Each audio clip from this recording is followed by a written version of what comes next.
Okay, good afternoon or good morning, wherever you're joining from. I'm happy to have you here. Happy Almost Earth Day. My name is Lisa Cataline, and I serve as the Federation's Justice, Peace, and Integrity of Creation Coordinator. I've been in this role since August of 2021, and I live and reside in Milwaukee, Wisconsin, working remotely for the Federation. So delighted to have you on board. Just a few housekeeping as we begin. This is on Zoom as well as live streamed on Facebook. And if for any reason you need to if you get disconnected, we do have someone who's labeled as tech it's Tech Stella. So if there's any issues, feel free to reach out to her. She's very capable and able to help you out. Feel free to turn your camera on if you wish. We just ask that you remain muted while the speakers are sharing. So this is the 2022 observance of Earth Day from the Federation. I'm delighted to have featuring a few different folks who are working at global and national levels. So first, as we often do, we start with prayer, and we'll also end with prayer today. This Dear Neighbor series offers about a 30-minute update, sharing of stories, and a call to act. And this is the second installment of this series that we've started this year. So again, excited to have you aboard. I'm going to share my screen in a moment, and I'll read the opening prayer for us. Feel free to read it or say it aloud in your own context if you wish.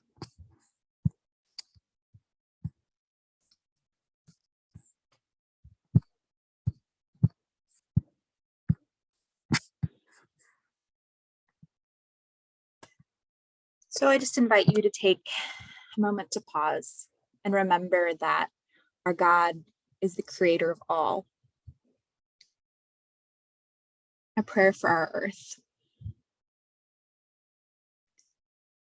All-powerful God, you are present in the whole universe and in the smallest of your creatures. You embrace with your tenderness all that exists. Pour out upon us the power of your love, that we may protect life and beauty. Fill us with peace, that we may live as brothers and sisters, harming no one. O God of the poor, help us to rescue the abandoned and forgotten of this earth, so precious in your eyes. Bring healing to our lives, that we may protect the world and not prey on it, that we may sow beauty, not pollution and destruction. Touch the hearts of those who look only for gain at the expense of the poor and the earth. Teach us to discover the worth of each thing, to be filled with awe and contemplation, to recognize that we are profoundly united with every creature as we journey towards your infinite light. We thank you for being with us each day. Encourage us, we pray, in our struggle for justice, love, and peace. Amen.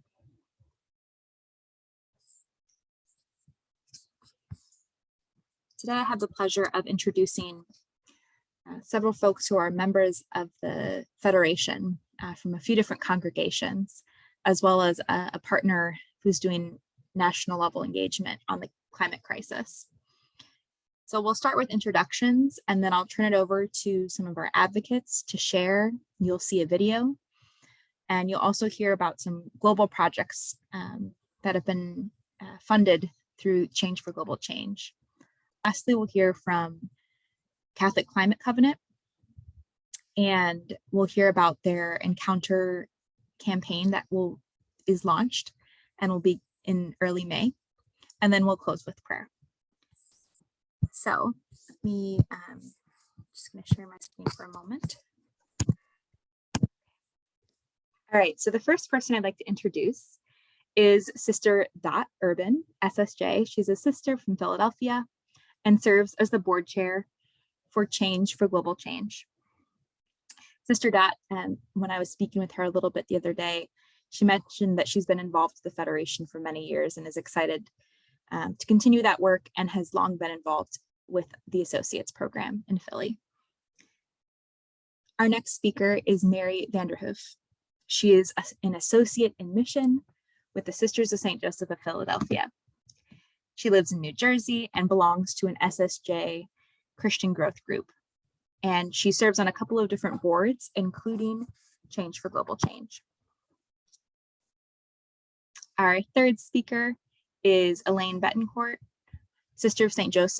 Joseph from the St. Joseph of Chambéry congregation in West Hartford, Connecticut. And this is one of the international congregations that is a part of the U.S. Federation. And the CSJs of Chambéry have presence on 5 continents. And finally, Jose Aguto, who is joining us only via phone. We're so glad to have him here in a busy time. He's the executive director of the Catholic Climate Covenant. So I turn it over to Mary and Dot, who will share a little bit more about the history of Change for Global Change, and then we'll see a video.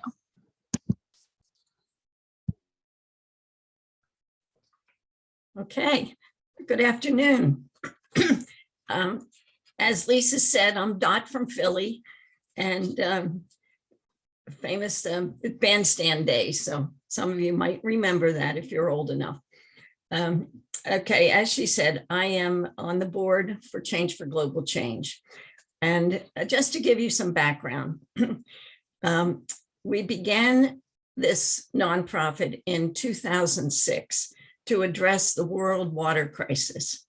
We were made aware then and are even more aware now of how unaware millions of people are about the billions of people who lack clean water and the simple needs for a sustainable life that we often take for granted here in our country.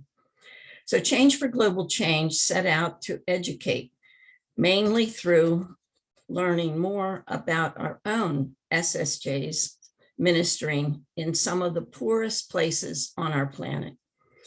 Through fundraising and the generosity of so many in the Joseph family connections, we have provided over $300,000 in grants for wells, cisterns, irrigation, and other sustainability projects. This map is part of our brochure. And at the same time, we encourage our own wise use of water and other natural resources. We ask you to visit our website and our Facebook page. And there's all kinds of information, including the campaign materials for 2022. And we hope you'll join us. And Mary will bring you up to date on the newest focus for our campaign. Great, thank you, Dot. So I'm Mary Vanderhoof. I'm an associate in mission at the Sisters of St. Joseph of Philadelphia. I live in Cape May Point, New Jersey, which is a seashore community, which is already being greatly impacted by climate change. So I've been a board member of Change for Global Change for 4 years now. As many of you probably already know, Pope Francis has invited all people, including individuals, families, religious communities, congregations, and institutions, to take part in the Laudato Si action platform for the next 2 years. And the SSJs of Philadelphia have signed on to that platform, and Change for Global Change is one of the ways that we are answering that call to put Laudato Si into action. So the Laudato Si action platform lays out 7 goals that Pope Francis asks us to act on, that are all based on the principles of his encyclical. And so at Change for Global Change, we looked at those and said, wow, we're meeting all of these with our projects. And so we'd like to share that good news as a way of promoting the Laudato Si action platform. And so we put together a short video that you're going to see now. It's only 2 minutes long, and it summarizes the 7 goals of the action platform, and then shows how Change for Global Change's projects are putting those goals into action.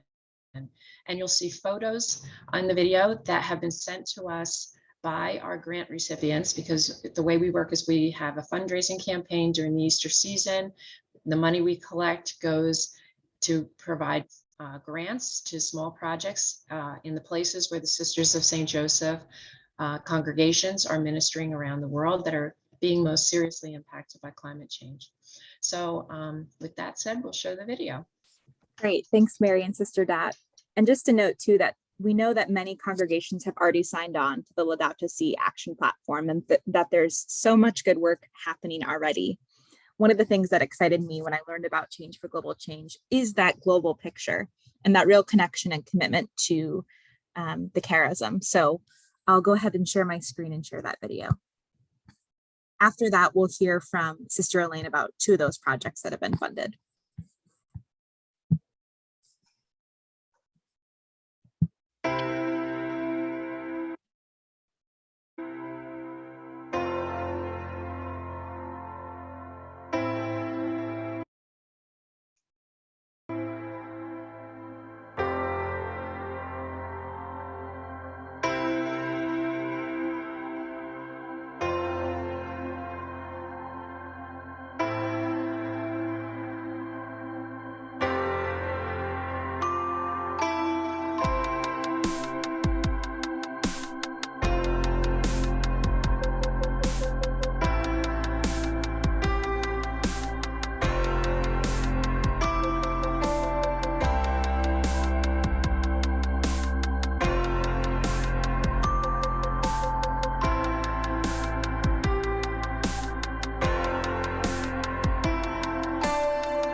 Thanks so much for sharing that video, Mary. So now we'll hear from Sister Elaine. And one of the things that I asked her to focus on were a few current projects that Change for Global Change has funded. especially thinking about that seventh goal of Laudato Si, the community resilience and empowerment. So I think we'll hear a few stories from that. Go ahead, Elaine. Okay, thank you.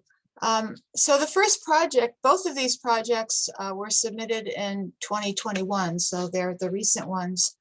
The first project is one from Brazil, from Sister Clementina Pivazan, for the recovery of natural springs in Sindrolândia, in the south central part of the state of Mato Grosso do Sul, a municipality with the second largest concentration of agrarian reform settlements in Brazil.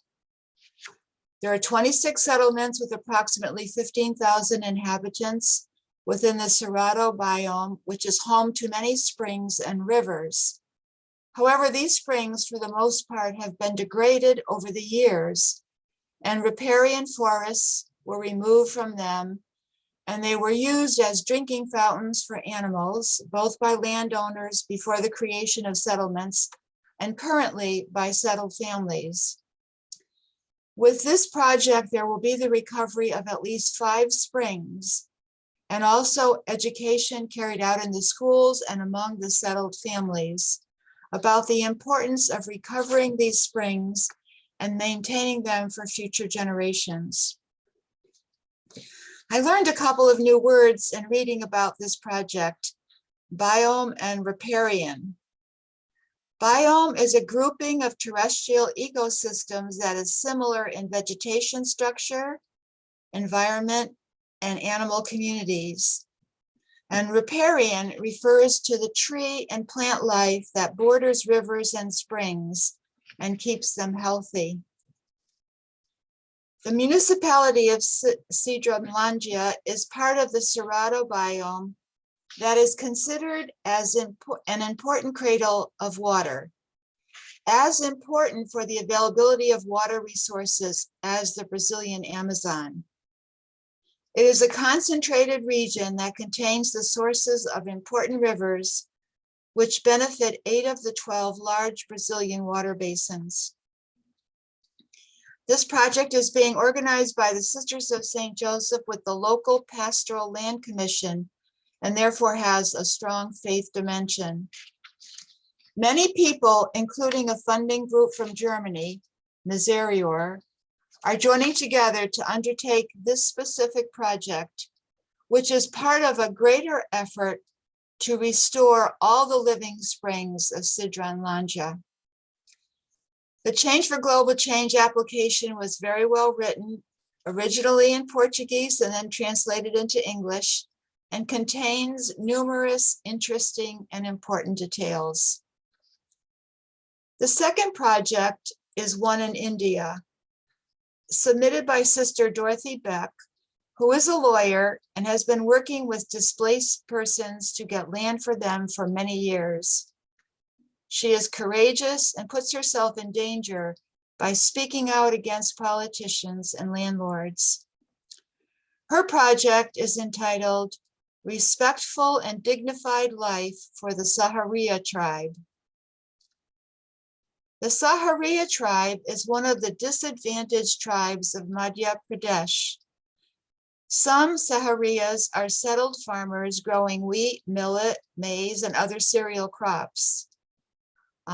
Agriculture is largely rain dependent, with only 2% of the total land area being irrigated. Other Saharias are landless laborers.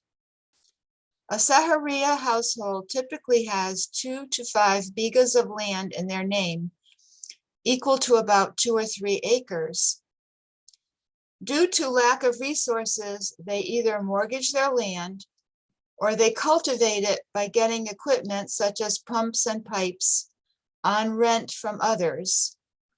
With the hope of better crops, they borrow money from the moneylenders for seeds and manure, but because of the uncertainty of rainfall, they are not able to get the production they expect. Thus, they become bonded laborers, beholden to the moneylenders. Regarding the education of children, there is not equal opportunity for the Saharia children. Even if they go to school, they are made to sit on one side, and are not taught, but are overlooked and ignored. As a result, after being 7 or 8 years in the school, many are not able to read and write. And according to government regulations, no one may apply for vocational training. Quite a dire situation. Sister Dorothy's project is to assist the Saharias with land boundaries, methods of irrigating their crops, controlling soil erosion, and the flow of manure from their fields. With this project, production of food will increase and hunger will be reduced, and families will not become bonded to the rich farmers. Children will be able to attend school on a regular basis once their families are more stable. The Saharias will be freed from the clutches of the rich and high caste farmers, and as her title states, they will have a respectful and dignified life. One last detail about Sister Dorothy. She herself comes from one of the lower castes in India, and that indeed fuels her desire to help the poor of India. So you now have some specifics about the very worthwhile projects Change for Global Change makes possible. Our sisters working with the very poor in various parts of the world are extremely grateful for being able to apply for one of the Change for Global Change grants offered each year. So thank you very much to the sisters in Philadelphia for this wonderful project that has been going on for 16 years. So thank you. Thanks, Sister Elaine. It's so helpful to hear about some of those grants that are getting funded so recently, and to hear about the connections with Indigenous communities, with folks who've been historically marginalized or oppressed, and to hear more about really that longstanding commitment in both Brazil and India that the Sisters of St. Joseph have. So thanks so much for sharing that. And I know that that can also be overwhelming to hear about these international realities. And so one way we're going to be invited to act today is, what does it mean for us to support funding at our federal level in the United States to mitigate the climate crisis? So I'm going to invite Jose Aguto, who's joining us via phone, and I'll be resharing my screen with how to act. So Jose, take it away. Make sure we can hear you too. Hi, Lisa, and hi, sisters. It's a blessing to be with you today, and I apologize for not being able to be on video. And before I get started, I also wanted to share that the Catholic Climate Covenant has been blessed by the Vatican. Sorry, can you hear me? Yes, sorry, that was an issue on my end. Oh, okay, no worries. Thank you. The Catholic Climate Covenant has been blessed by the Vatican and the USCCB to be the coordinators of the U.S. effort with regard to the Laudato Si Action Platform. So we love to share the great news and the great work that you're doing. So if I'm happy to work with Lisa to be able to share those on the website that we've created for the U.S. Church, which is godsplanet.us. And we can work with you and all of our other partners to highlight the good news and the good work that's being done for Care for Creation. With regard to the action that Lisa mentioned, which is called Encounter for Our Common Home, this is the first action by the U.S. 11 organizations in the U.S. Catholic community around Goal 7 related to advocacy, where we are asking Catholics to encounter their senators to support climate provisions worth $555 billion with regard to mitigation, electric vehicles, conservation, civilian conservation corps that will help dramatically reduce national greenhouse gas emissions and help build resilience, especially for communities that are disproportionately impacted by climate change. This is the most significant climate legislation we have seen in over 10 years, and is the most politically viable climate legislation that we will be seeing in a generation.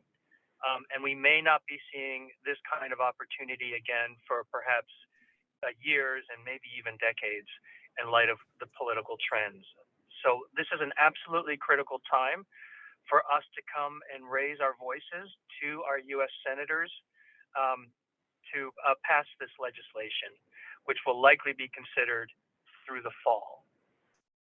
What we have been doing with our 10 other Catholic partners, and Lisa, you may have the slide up, and it's on godsplanet.us and the advocacy page.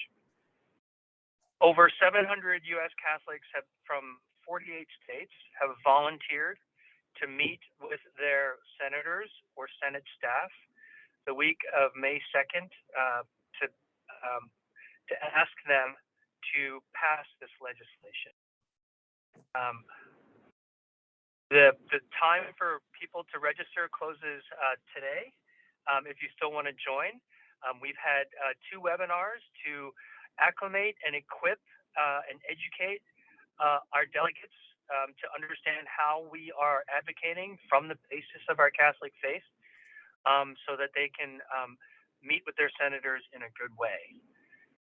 We also have an action alert that anyone can sign that will also go to the senators, indicating why we support this legislation. What is distinctive about? Sorry. Go ahead. Both the links are up on a slide, so folks can see that. Oh, okay. Thank you, Lisa. What is distinctive about what we think is distinctive about how we are coming to our senators, and I wanted to note that approximately 30% of these 700 delegates are women religious. So thank you again, sisters, for being our champions.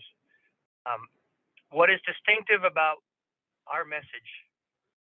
That we are not talking about the policy per se, and we are not coming from self-interest.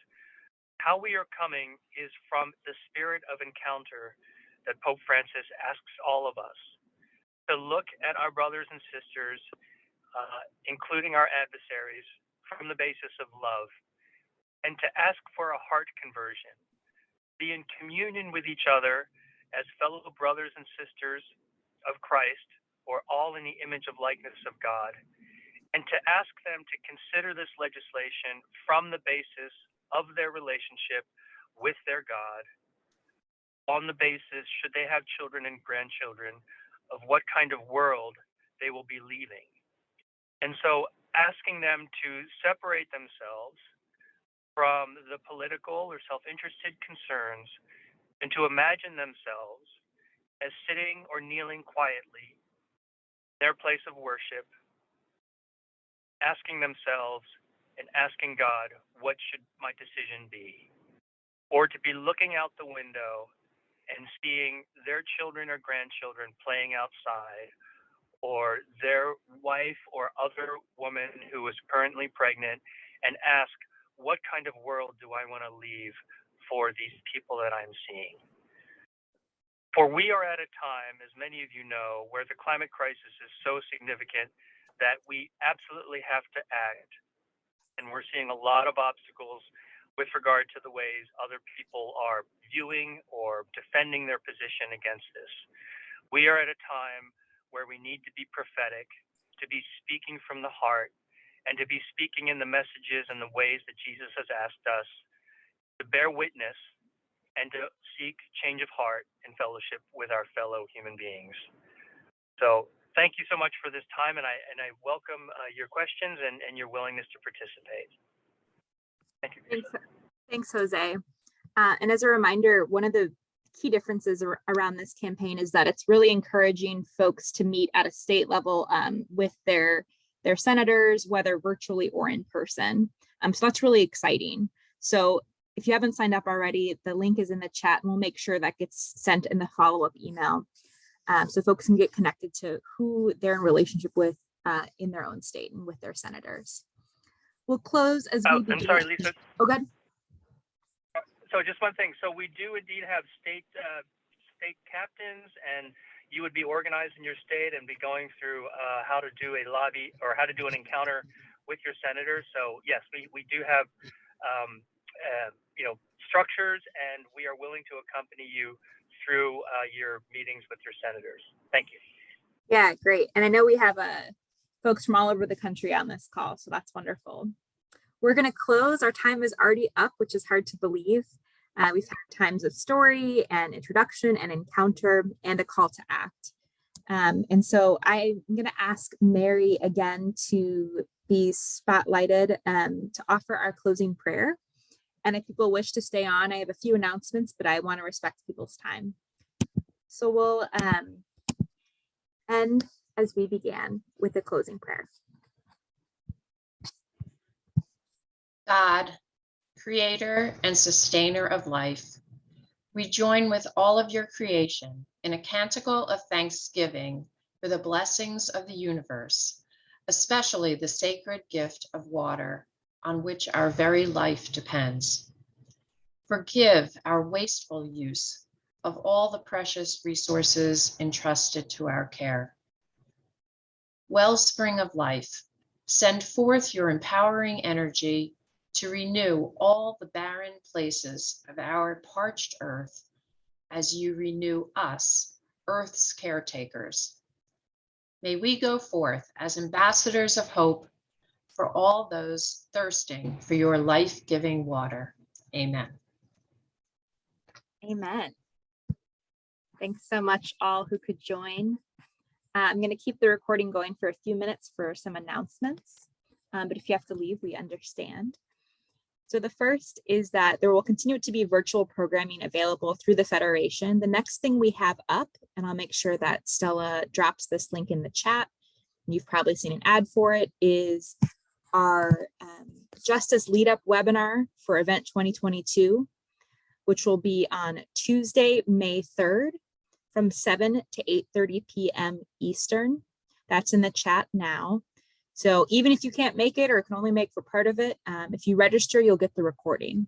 So I always like to make sure folks know that. You'll hear from our partner organization and learn more about cash bail and incarceration. The other announcement related to Event 2022 that I want to make sure all of you know is that early bird registration ends tomorrow. You can still register after that, but you're not going to get the deal. So make sure you register whether you decide to attend virtually or in person in St. Louis. We'd love to have you as part of our community. It's open to anyone and everyone, whether you're a sister, associate, St. Joseph worker, agrégé, or something else. We're glad to have you. And scholarships are available, especially for young folks and members of the LGBTQ+ and or BIPOC communities. So if that's you, feel free to apply for that scholarship. All those details are on our website. I'm going to drop the link in the chat to our event page. All the information is there. If you have questions, feel free to reach out via email. And again, happy Earth Day early. And thanks for bearing witness to the ways in which we're called to love our dear neighbor. So I'm going to stop the recording, and if people want to come off mute and say hello, we welcome that, and I'll keep the room open for a few minutes. Take care, everyone.